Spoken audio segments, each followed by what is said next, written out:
سؤال اعتراضي سريع، هل فعلا لو الشعب المصري اشترى المنتج المصري هل فعلا ممكن تقوم قائمة الاقتصاد بسرعة؟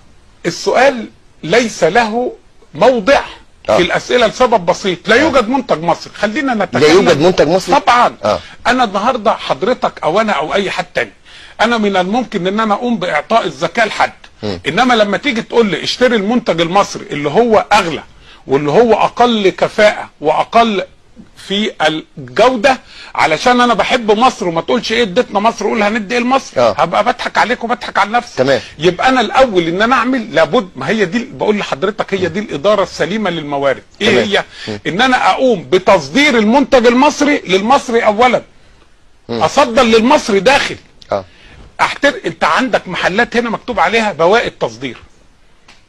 يعني ايه بواقي تصدير؟ ما تم رفضه من الخارج. يعني انت هنا درجه تانية، مواطن درجة تانية بديله